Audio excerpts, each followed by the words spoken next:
la parole à mes collègues Pierre et Lisa et à Monsieur Madigou qui interviendra aussi dans le cours de la conférence. Merci. Merci. Est-ce que tout le monde m'entend? Ok, super. Je vais commencer par présenter les intervenants. Donc, moi, je suis Pierre Copal, je suis conseiller copropriété à GPSO Énergie. Je suis accompagné de ma collègue Lisa Joly, conseillère en maison individuelle à GPSO Énergie aussi, et de monsieur Madigou de NJ Solutions, qui est directeur général du réseau de chaleur de Meudon-la-Forêt, entre autres, si j'ai bien compris. Tout à fait. Donc, merci d'être là. Au programme ce matin, du coup, une rapide introduction sur les enjeux et les objectifs de la décarbonation sur le territoire. Ensuite, une présentation des réseaux de chaleur urbains, de comment ça marche et pourquoi c'est intéressant. Monsieur Madigou fera un retour d'expérience sur le verdissement du réseau de chaleur de Meudon-la-Forêt, donc il nous en dira plus. Et je laisserai la parole à Lisa pour faire la partie sur l'énergie solaire au niveau de la maison individuelle notamment et les projets citoyens. On enchaîne tout de suite avec du coup l'intro sur le contexte des objectifs de décarbonation du territoire de GPSO. Alors, quelle est la situation actuelle de Grand Paris, sur le territoire de Grand Paris Seine-Ouest donc, le chauffage et l'eau chaude pour le mix énergétique du logement représente quasiment la totalité de la consommation énergétique des logements.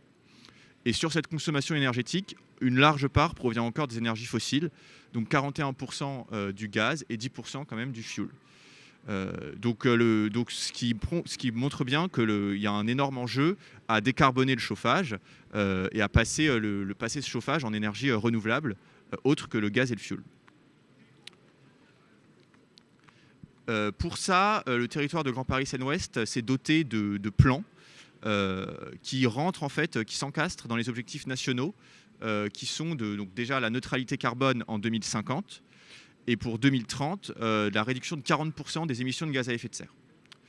Donc ça, il y a aussi un cadre européen, donc tout ça est très, très cadré.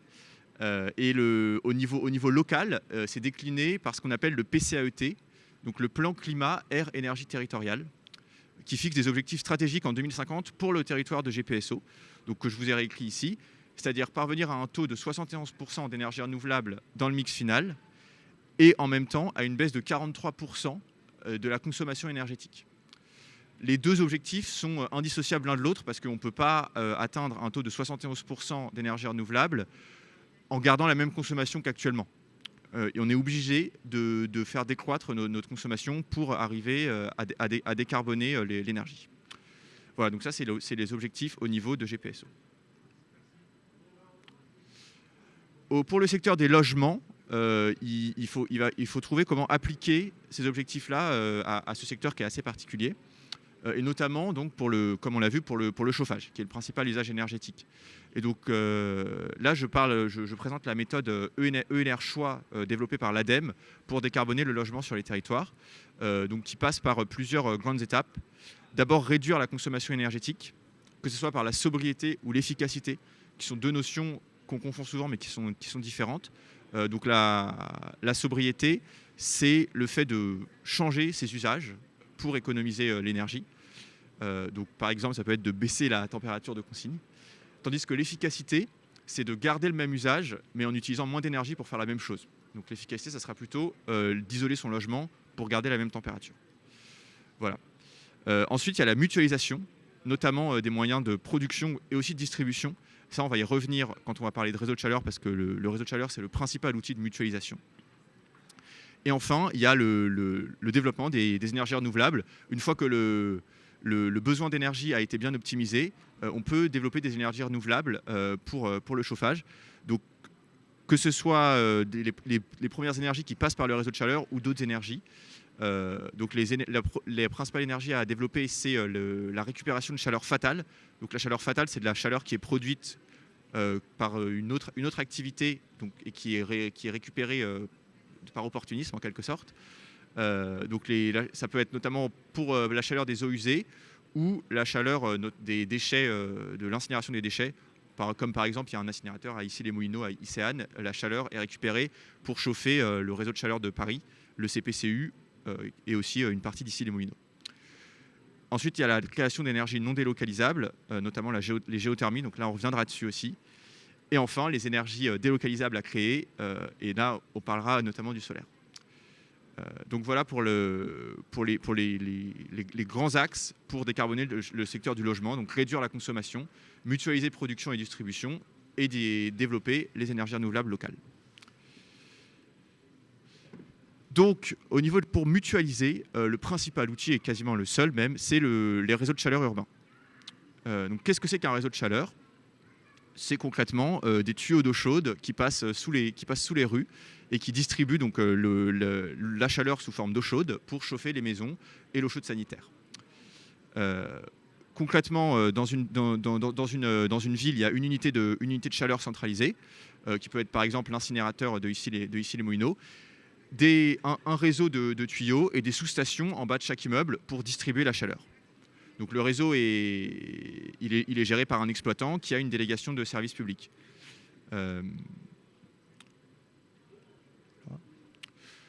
Ce chauffage urbain, ça a plusieurs atouts pour les copropriétés qui s'y raccordent. Déjà, la première, c'est la fiabilité avec la sécurité d'approvisionnement, parce que c'est une délégation de service public, donc la société est tenue d'apporter la chaleur à ceux qui sont raccordés. Et il y a évidemment plus le problème des chaudières et des exploitants de chaudières collectives en copro qui peuvent être parfois un problème épineux. Ensuite, c'est économique. Donc là, j'ai affiché le coût moyen du chauffage pour un logement collectif. C'est une moyenne à l'échelle de la France. Évidemment, le coût va dépendre de l'exploitant local du réseau de chaleur. Donc ça va dépendre à quel réseau vous êtes raccordé et là où vous vous situez. Le taux de TVA est réduit. Pour se raccorder, il y a des aides, un certificat d'économie d'énergie, et on peut le comptabiliser dans une rénovation globale de copropriété. Bon, je ne vais pas m'étendre là-dessus. Et finalement, le chauffage urbain, c'est évidemment écologique, notamment parce que, comme on va le voir, les réseaux de chaleur se verdissent de plus en plus. Et donc, en moyenne, les émissions de gaz à effet de serre sont 2 fois moins importantes qu'avec un chauffage gaz, et encore beaucoup moins qu'avec un chauffage fioul, évidemment. Donc ça améliore le DPE et ça vous permet d'avoir des faibles émissions de tous les pôles. Évidemment, ça pose la question de savoir si votre copropriété est raccordable ou pas. Il y a 2 critères qui sont incontournables, complètement exclusifs pour se raccorder au réseau de chaleur. C'est donc la distance au réseau. Il faut être à moins de 100 mètres et idéalement à moins de 60 mètres pour que ça soit économiquement rentable de se raccorder. Sinon les travaux de terrassement sont juste trop chers. Et évidemment, il faut que la copropriété soit déjà en chauffage collectif pour qu'elle-même ait son propre réseau de distribution d'eau chaude à l'intérieur. Il y a un moyen très simple de tester si votre adresse de copro est raccordable, c'est le France Chaleur Urbaine, qui est une plateforme complètement gratuite développée par l'État, qui répertorie tous les réseaux de chaleur en France. Et c'est en 2 minutes, vous savez où passe le réseau de chaleur le plus proche de chez vous. Donc je vous encourage à y aller si le sujet vous intéresse. Pour se raccorder, s'il se trouve que vous êtes raccordable, vous êtes au début d'un long chemin pour se raccorder au réseau de chaleur. Il faut d'abord prendre contact avec les équipes de l'exploitant.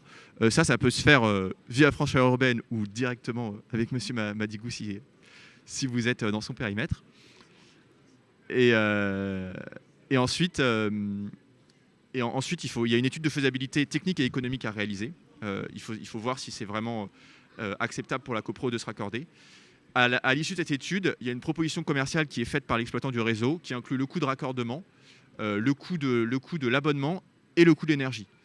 Si cette proposition commerciale est bien votée en AG, alors les travaux peuvent avoir lieu.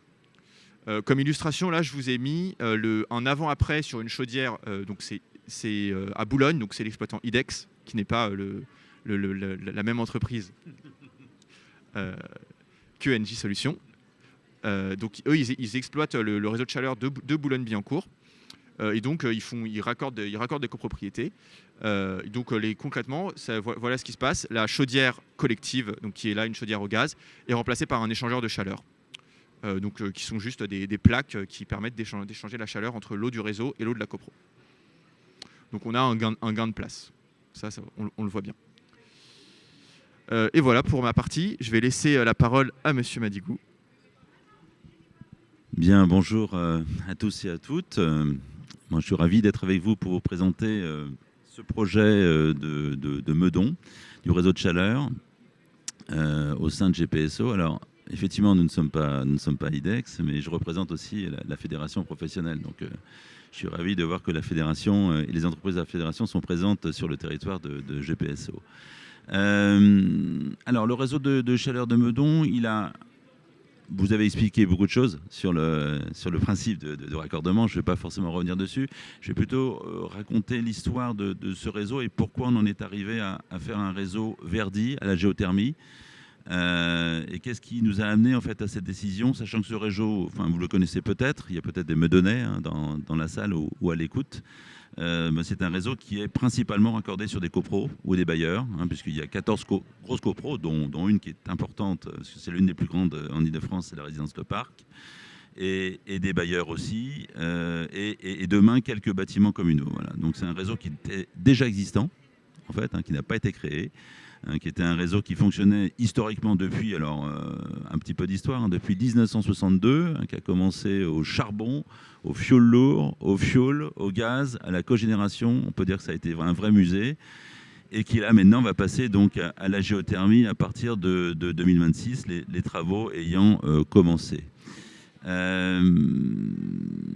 Donc c'est un peu différent d'avoir un réseau déjà existant que d'en créer un. Déjà, il y a une première chose, c'est qu'il faut rentrer aussi dans la philosophie d'un réseau, puisqu'en fait c'est une production unique, sécurisée, on l'a dit tout à l'heure, dans lequel finalement l'ensemble des chaufferies que vous pouvez avoir, de fioul, de gaz, de ce que vous voulez, tous les ensembles que vous avez en production de vos bâtiments dans vos finalement n'existe plus, puisque ça devient un échangeur primaire qui est en lien avec le réseau et sa production. Donc il y a une forme un peu de collectivisme finalement dans ce réseau-là, mais en même temps aussi de sécurisation, puisque quand ma géothermie ne fonctionne pas, j'ai quand même conservé à côté des chaudières gaz pour assurer le service, puisque vis-à-vis des abonnés et vis-à-vis de monsieur le maire, je ne pense pas que vous seriez très content si, quand la géothermie ne fonctionne pas, je vous dis, non, il n'y a plus de chauffage, il n'y a plus d'eau chaude, il faut attendre une bonne quinzaine de jours en plein hiver. Voilà, donc ça, c'est pas terrible. Donc, nous avons une obligation, évidemment, de prix, on l'a dit tout à l'heure, un droit de raccordement, un coût d'abonnement et un coût d'énergie, et en même temps, une obligation de continuité du service. C'est pour ça que nous gardons le gaz. Quelques points sur le réseau, qui a fêté ses 60 ans.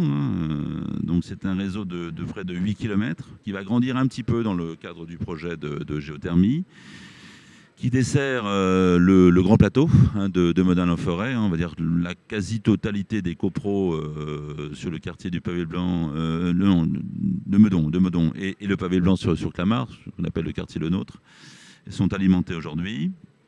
Il y a 86 points de livraison. Donc 86 points de livraison, dans notre métier, c'est des sous-stations.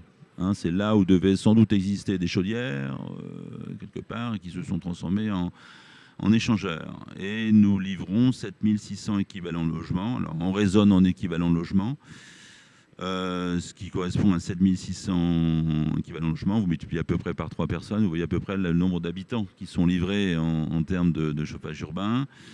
Et vous voyez la typologie des équivalents logements, donc c'est 99% de logements et 1% de tertiaire.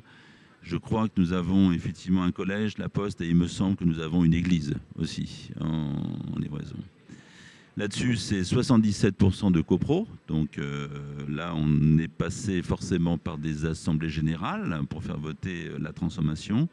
Et 22% de bailleurs sociaux, notamment, je pense, à IRP, qui est bailleur sur ces secteurs.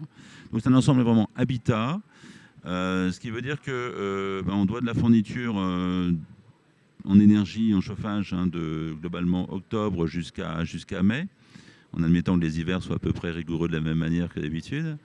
Et on fournit aussi de l'eau chaude. Sur la période, évidemment toute l'année, mais aussi notamment sur la période d'été. Donc il y a vraiment un fonctionnement continu des installations et une nécessité de continuité de cette fourniture. Alors, la production actuelle qui existe, c'est des chaudières gaz, c'est une cogénération. Les cogénérations, là en l'occurrence, ce sont des turbines, gaz qui sont en place, qui vont s'arrêter.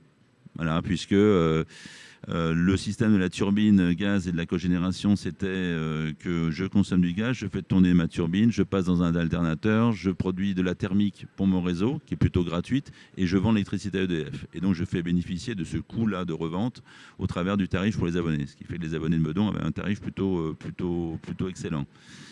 Donc, je ne reviens pas sur la cogénération, mais sur ses impacts. C'est-à-dire qu'à partir du moment où ce bénéfice d'électricité n'existait plus, la question s'est posée à Meudon de dire « Oh là là, ça veut dire que moi, mes tarifs vont augmenter ». Donc ça, ce n'est pas une très bonne nouvelle pour les copros de Meudon. Et la deuxième mauvaise nouvelle, c'est que, vous vous rappelez, en 2021-2022, le prix du gaz, il a particulièrement augmenté.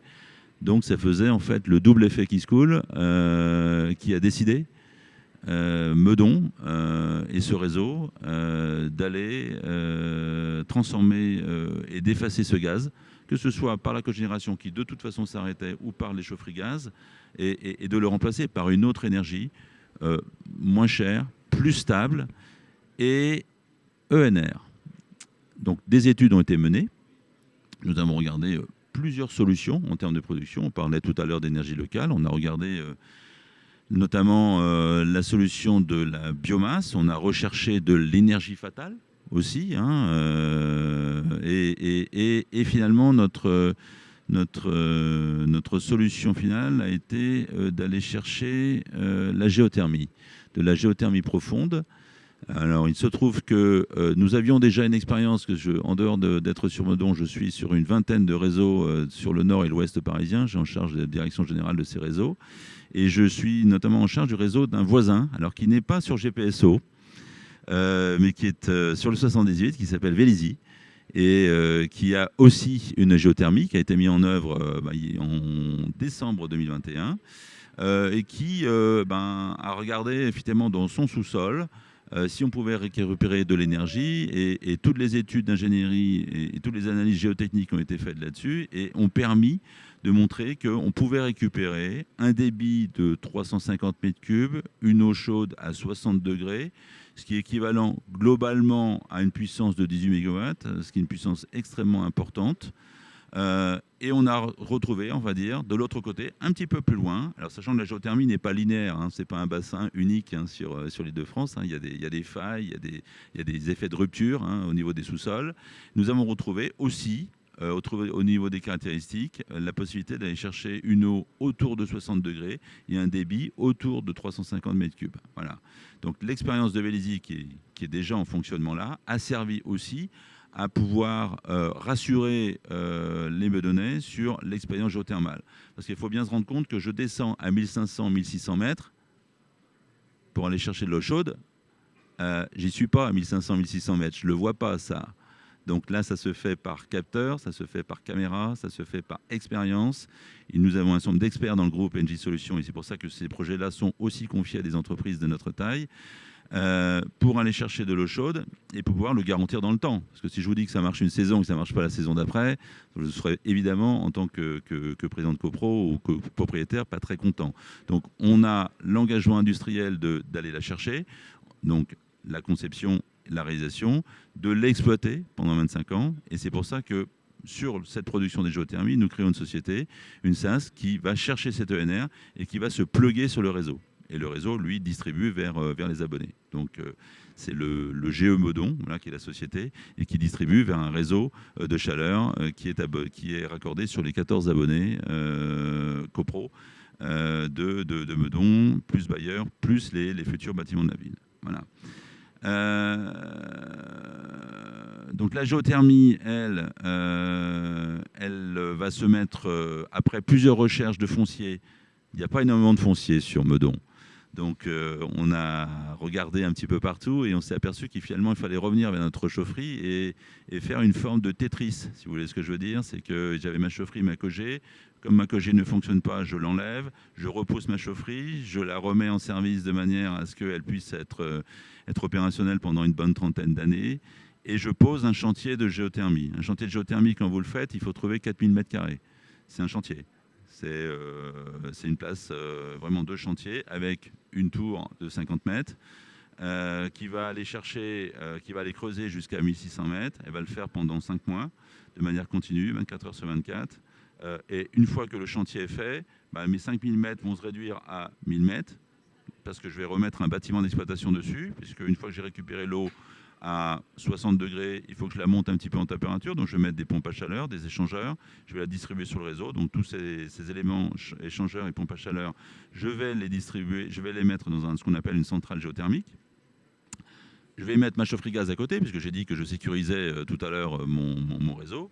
Et donc, tout cet ensemble de production-là va se mettre finalement sur le terrain que nous avions, qui est une chaufferie donc, qui a été mise en place en 1962. Donc, on va relooker finalement l'entrée de Meudon par Clamart, puisque là, on est en frontière de Clamart. Les deux bâtiments que vous voyez sur la droite sont sur le périmètre de Clamart, et on est dans la frontière entre Meudon et Clamart là.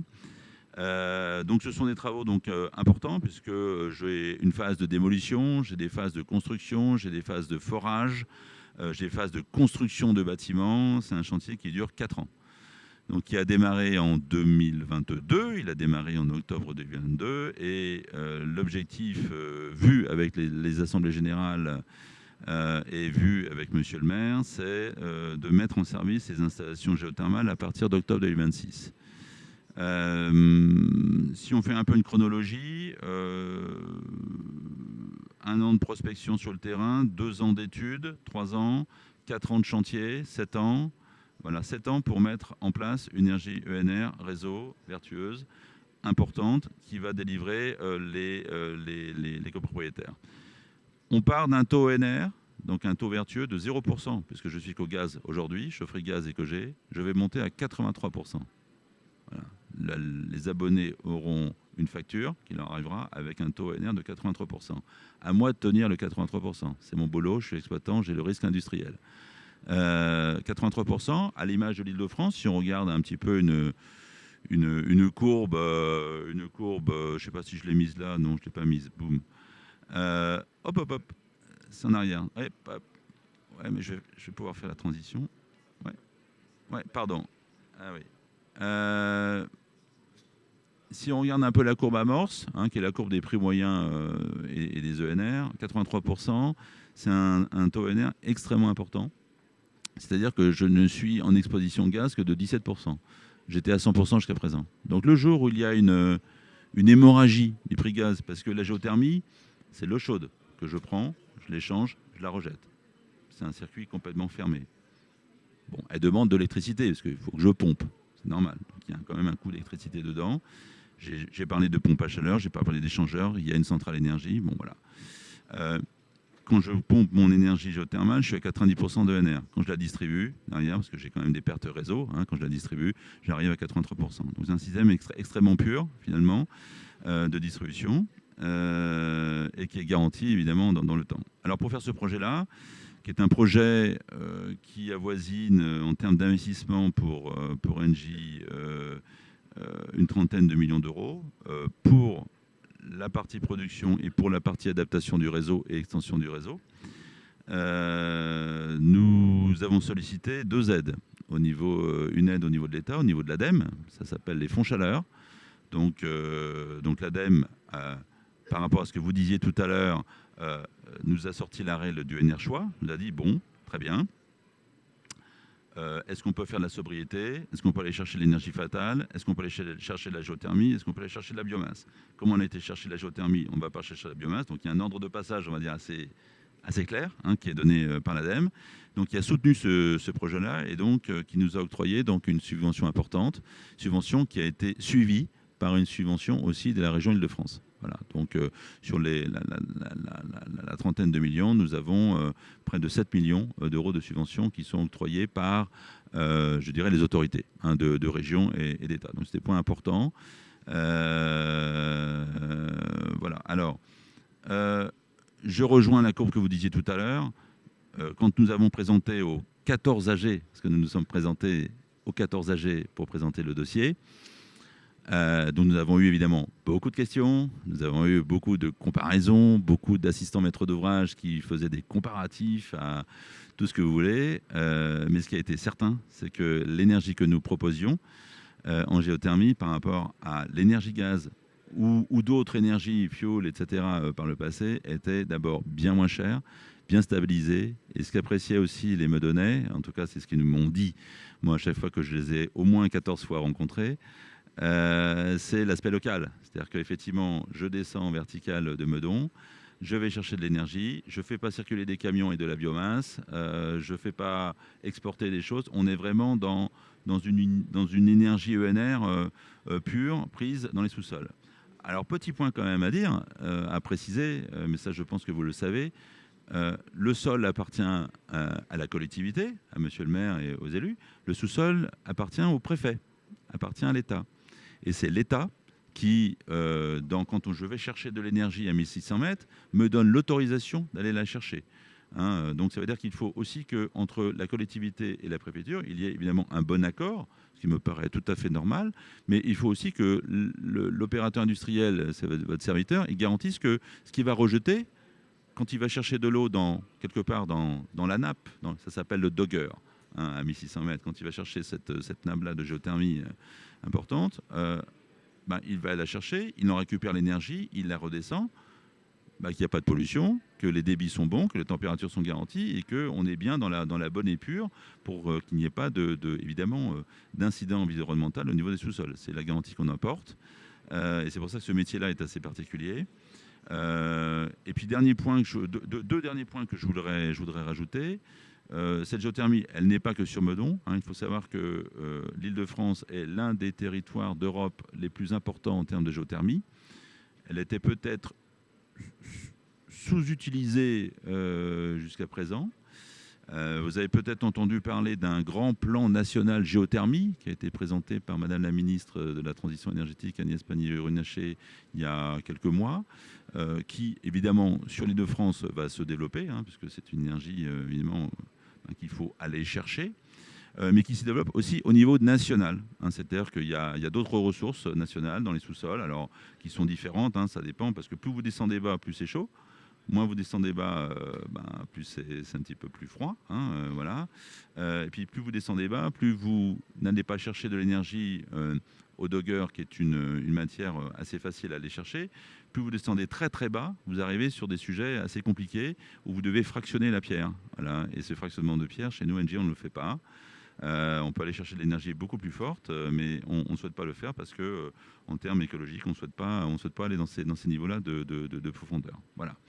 Dernier point, une fois que j'ai fait évidemment ma centrale énergie et que l'exploitation se met en œuvre, il est évident que pendant les 4 ans, je n'ai pas dit aux abonnés que j'allais arrêter de leur fournir de l'énergie, donc j'ai un principe de continuité. Pendant le chantier, les ventes continuent, bien évidemment.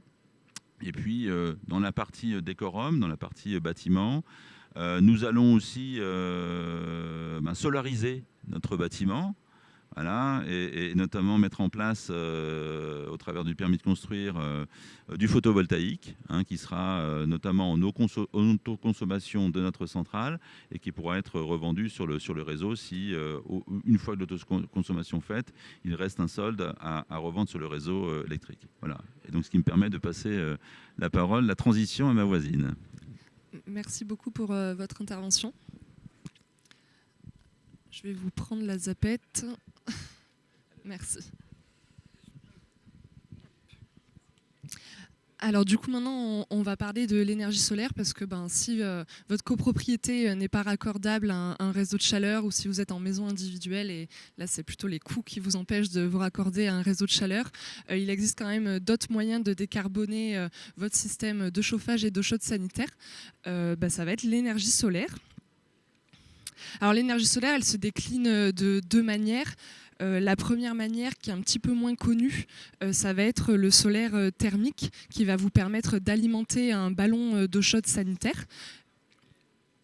Et l'autre manière, qui est un petit peu plus connue, le solaire photovoltaïque, qui va récupérer les photons du soleil pour permettre de créer un courant électrique et d'alimenter votre maison en électricité. Donc on va revenir un petit peu plus en détail ensuite sur les deux déclinaisons.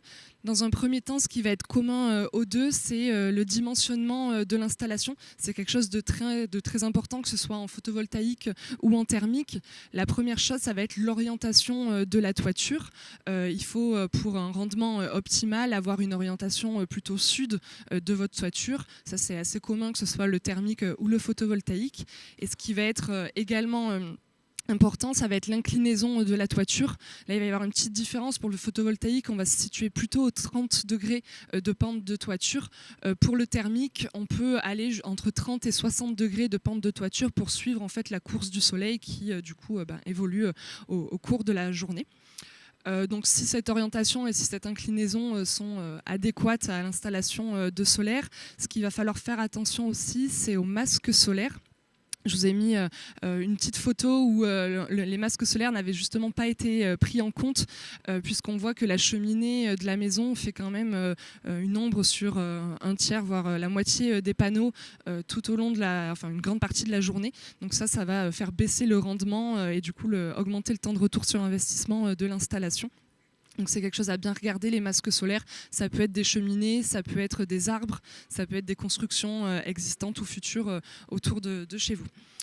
Ce qui va être important aussi à bien dimensionner dans le cadre du solaire thermique, ça va être les capteurs en eux-mêmes, les capteurs en toiture. On estime qu'il faut à peu près 1 mètre carré de capteurs thermiques par occupant dans votre logement. C'est largement suffisant. Si vous mettez en fait trop de panneaux solaires thermiques sur votre toiture, vous allez créer des surchauffes en toiture, ce qui peut engendrer des surchauffes dans la maison et surtout faire diminuer le rendement de vos panneaux. Deuxième chose à bien dimensionner en solaire thermique, ça va être le ballon, le chauffe-eau solaire. Le chauffe-eau solaire, on estime qu'il faut à peu près 50 litres par occupant. Donc dans une maison individuelle classique, on va être sur des ballons entre 300 et 400 litres. Pareil, si le ballon est trop dimensionné et surdimensionné, vous allez en fait chauffer de l'eau pour rien et le rendement de votre système sera affaibli. Il est important aussi pour le ballon qu'il soit bien isolé pour ne pas avoir de perte au niveau de celui-ci s'il est positionné dans une zone non chauffée.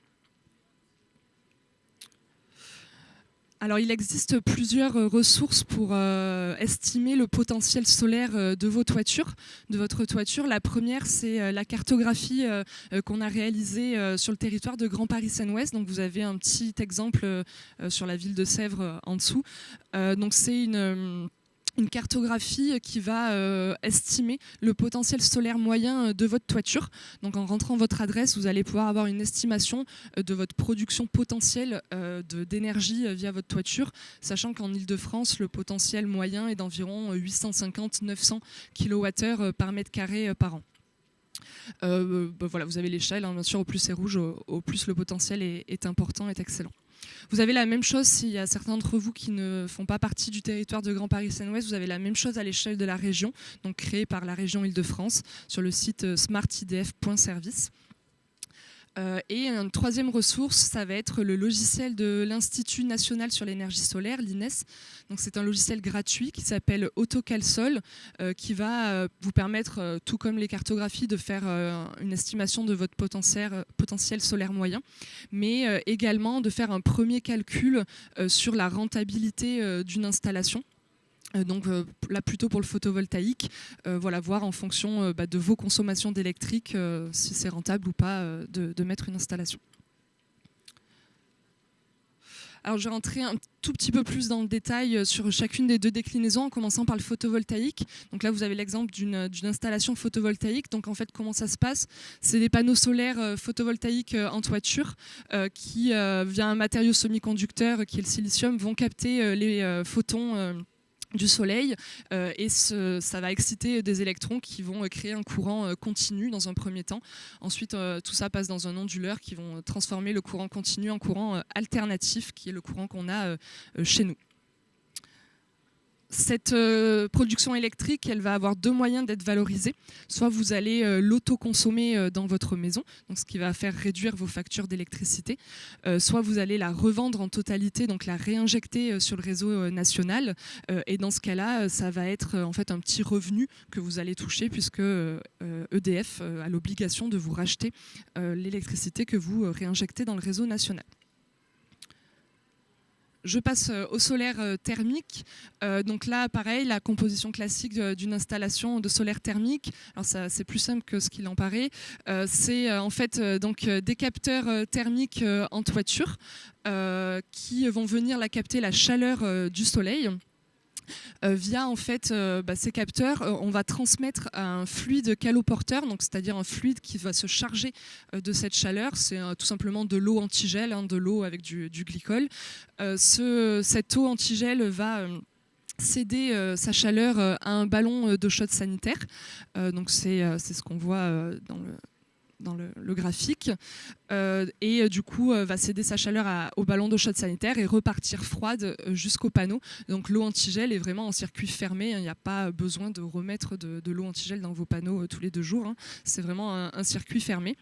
L'eau, elle remonte tout simplement avec ce qu'on appelle un circulateur, qui est tout simplement une pompe électrique qui va faire remonter l'eau antigel jusqu'au panneau.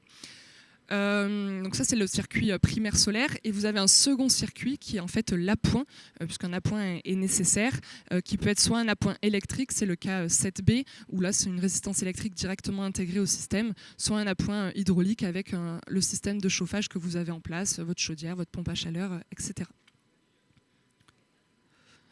Comme je vous disais, un appoint est indispensable. Le solaire thermique, ça peut produire environ entre 50 et 70% de vos besoins en eau chaude sanitaire en Île-de-France. Donc il faut nécessairement un appoint pour produire les 30 à 50% restants. Cet appoint, il peut prendre 2 formes, soit être directement intégré au chauffe-eau solaire sous la forme d'une résistance électrique, soit ça peut être en fait votre système de chauffage qui est déjà en place, par exemple votre chaudière gaz, votre chaudière bois, votre chaudière électrique ou votre pompe à chaleur. Alors, pour conclure cette conférence, on voulait vous parler donc des projets citoyens, parce que si votre copropriété n'est pas raccordable à un réseau de chaleur, si votre toiture n'a pas de potentiel solaire, il existe quand même un moyen de participer à la décarbonation du chauffage et en règle générale du mix énergétique français. C'est de s'impliquer dans des projets citoyens. Donc il y a 2 manières de s'impliquer dans des projets citoyens. La première manière, ça va plutôt être donner de l'argent, donc devenir actionnaire en fait d'un projet d'énergie renouvelable. Donc on vous a mis des exemples de plateformes sur lesquelles en fait vous pouvez investir dans des projets citoyens locaux ou même à l'échelle nationale, comme l'Endosphère, l'UMO, AQOCOP et Énergie partagée. Et la deuxième manière, ça va être un petit peu plus impliquant, mais c'est de s'impliquer dans un groupe citoyen local pour faire émerger des projets d'énergie renouvelable sur les bâtiments de votre commune. Donc voilà, les bâtiments des communes peuvent louer ou vendre leur toiture pour installer des projets d'énergie renouvelable. Donc, vous avez mis 3 exemples d'associations locales, donc Énergie partagée avec sa déclinaison Énercitif, et Ativa. Et Ativa a d'ailleurs un stand aujourd'hui sur notre village exposant, donc vous pouvez aller les rencontrer si vous souhaitez vous impliquer dans un projet citoyen. Merci à tous pour votre participation. Je crois qu'on a un petit peu de temps pour les questions. Alors on va pouvoir prendre 2 ou 3 questions rapidement, puisqu'on a des conférences qui s'enchaînent toute la journée. Est-ce que quelqu'un souhaite poser une question suite à ces 3 interventions ?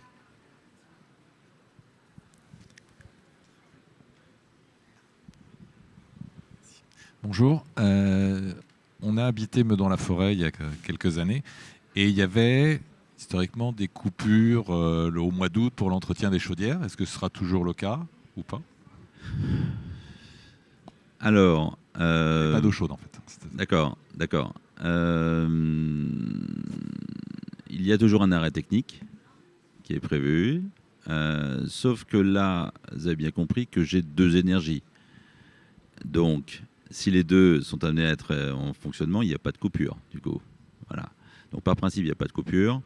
Mais comme la période d'été est aussi pour nos installations une période, je dirais, de gros entretiens, puisqu'elles sont principalement en production l'année, il n'est pas interdit qu'à certains moments, il puisse y avoir une coupure, mais en tout cas qui n'aura rien à voir avec les coupures précédentes. Ça peut être 1 ou 2 journées, quoi. En tout cas, voilà. J'avais une autre question sur la géothermie. Est-ce que c'est quelque chose qui est transposable éventuellement sur de l'habitat individuel, à Meudon par exemple, ou pas? Ah oui, ça s'appelle... Je peux peut-être Allez-y, répondre, si vous voulez. je vous en prie. Oui, la géothermie, c'est possible en maison individuelle. Alors, il y a 2 manières de faire la géothermie. C'est vrai que dans les réseaux de chaleur, monsieur expliquait plutôt la géothermie verticale. On peut aussi faire de la géothermie horizontale, où on va du coup pas forer, puisque c'est à beaucoup plus faible profondeur. L'inconvénient de la géothermie horizontale, c'est qu'il faut une surface de terrain assez élevée. On estime qu'il faut à peu près 2,5 fois mètres carrés de terrain par rapport au mètre carré à chauffer. Donc si vous avez une maison de 100 mètres carrés, il va falloir 250 mètres carrés de terrain dédié aux capteurs horizontaux. C'est-à-dire on ne peut pas mettre d'arbres, on ne peut pas mettre beaucoup de choses au-dessus. Donc ça peut être un peu l'inconvénient, mais c'est tout à fait faisable. Et la géothermie verticale est aussi faisable en maison individuelle. C'est un peu moins courant, parce que là, ça va être les coûts qui vont être durs à absorber par le ménage. Un forage, ça coûte assez cher.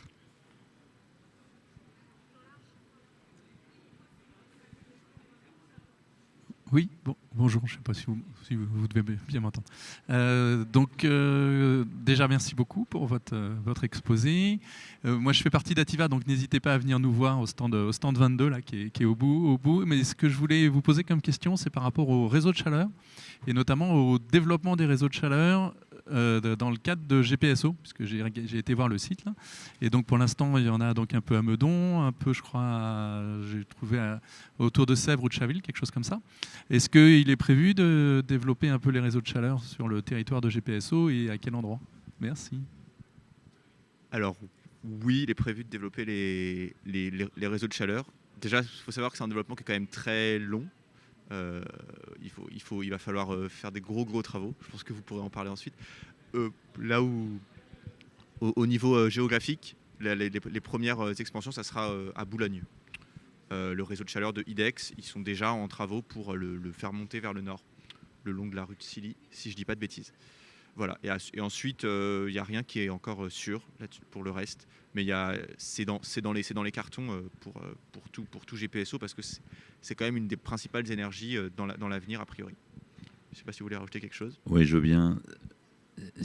Si on veut aller vite sur les objectifs de la transition énergétique, il faut effectivement mettre en place des objets qui sont capables de massifier. Or, aujourd'hui, les 2 ministères de la transition énergétique, transition écologique, s'accordent à dire que c'est le réseau de chaleur qui est la solution finalement collective la plus impactante, parce qu'il faut aller loin, il faut aller vite, il faut aller fort. Si on attend que chacun individuellement mette sa géothermie dans sa maison, alors en horizontal, en vertical, on attend que ça se fasse, est-ce que j'ai du terrain, pas du terrain, etc., ça peut tout à fait se faire, et c'est très louable. Mais si on va aller vite au niveau des projets de verdissement de nos énergies et de baisse de consommation de CO2 en France, et donc d'effet GES, c'est le réseau de chaleur qui est la solution. Alors le problème du réseau de chaleur, c'est que ce n'est pas un outil nouveau, c'est un vieil outil qui a fonctionné, comme je disais tout à l'heure, avec une bibliothèque d'énergie extrêmement vaste au fur et à mesure du temps, charbon, fioul, etc. Aujourd'hui, elle se verdit. Moi, j'ai une vingtaine de réseaux dont la moyenne de ENR est de 60% sur les deux France. Mais j'en ai une vingtaine. On pourrait en développer 80 à 100 sur le territoire où je suis, que ce serait pas... voilà. Sauf que développer 80 à 100, avec GPSO compris, ça peut prendre 2 à 3 ans d'études, de décision de la collectivité, 3 à 4 ans de travaux, donc ça fait 3, 4, ça fait 7. Voilà. La mise en service derrière, 7 à 8 ans. Voilà. Donc on est en 23, 7, 2030. La plupart des projets aujourd'hui que l'on a en termes de démarrage sont autour de 2028-2029 déjà. Là, je vous ai dit tout à l'heure, Meudon, on démarre en 26. Mais on l'a démarré en 19, la discussion. Voilà. Vous voyez, donc il y a un timing. C'est une machine lourde, le réseau, mais qui est très efficace, qui est très impactante, mais qui va prendre du temps. Voilà.